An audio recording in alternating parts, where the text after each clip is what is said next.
मौसम से जुड़े इस वक्त बड़ी अपडेट मिल रही है रायपुर से। भारी बारिश का अलर्ट। जी हां, तो बस्तर संभाग में भारी बारिश की चेतावनी जारी कर दी गई है। तो अगले 24 घंटे में भारी बारिश का अलर्ट जारी किया गया है। आंधी चलने की भी संभावना जताई गई है। तो सुकमा, नारायणपुर, बीजापुर, दंतेवाड़ा, बस्तर और कोंडागांव जिलों के लिए अलर्ट जारी कर दिया है।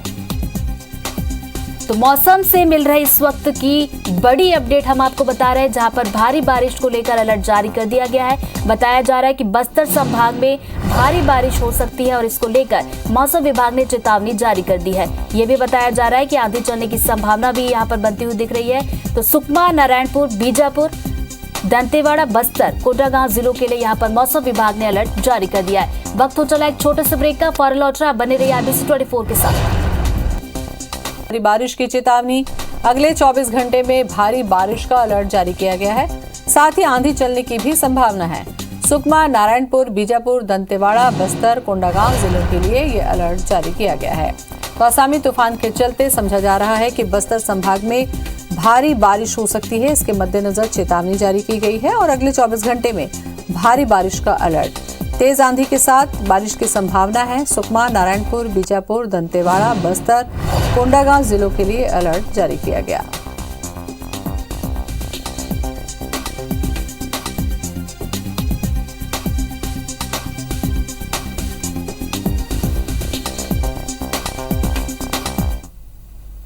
चक्रवात तूफान आसानी का असर देश के कई हिस्सों में नजर आने लगा है। छत्तीसगढ़ से लगे उड़ीसा और आंध्र प्रदेश में भी इसे देखते हुए हाई अलर्ट जारी कर दिया गया है। साथ ही NDRF सहित राज्य की एजेंसियों को भी अलर्ट के मोड पर रखा गया है। आंध्र प्रदेश में तेज हवाओं के साथ बारिश हो रही है। तमिलनाडु, पुदुचेरी में भी तूफान का असर है। आंध्र प्रदेश बोर्ड ने आज होने वाली परीक्षा को रद्द कर दिया है। राहत बचाव कार्य के लिए नौसेना और वायुसेना भी अलर्ट है। इसे देखते हुए कई विमानों की उड़ान भी रद्द कर दी गई। कल तक तूफान के बंगाल की खाड़ी में पहुंचने के आसार हैं। तो तस्वीरें हम आपको दिखा रहे हैं जहां पर तूफान आसानी का असर देखने को मिल सकता है। इसके मद्देनजर कई तरीके के अलर्ट जारी किए गए हैं। कई उड़ानें रद्द कर दी गई हैं। राहत बचाव के लिए पूरी टीम तैयार है। बोर्ड की परीक्षा भी स्थगित कर दी गई आंध्र प्रदेश में। और ओडिशा की तस्वीर दिखा रहे हैं जहां पर यहां भी सुरक्षा के मद्देनजर अलर्ट जारी किया गया है।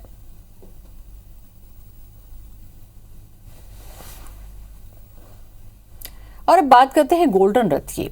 आंध्र प्रदेश के श्रीकाकुलम में समुद्र किनारे एक रहस्यमयी गोल्डन रथ मिला है। मछुआरों ने इसे समुद्र में बहते हुए देखा तो वो उसे खींचकर किनारे ले आए। मंदिर नुमा रथ के मिलने के बाद वहां जयकारे शुरू हो गए। लोगों ने पूजा अर्चना शुरू कर दी। अभी तक किसी को पता नहीं चला कि ये रथ कहां से आया। लोग इसे ऐतिहासिक काल से जोड़ रहे हैं।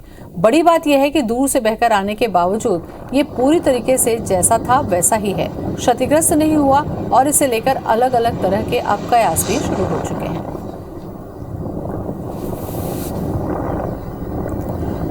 तो मछुआरों ने रथ को समुद्र से निकाला और सबसे अहम बात यह कि इतने तूफानों के बीच से गुजरने के बाद भी ये रथ जैसे का तैसा ही बना हुआ है, किसी भी तरीके से क्षतिग्रस्त नहीं हुआ है और मछुआरों ने इसे खींचकर बाहर निकाल लिया है।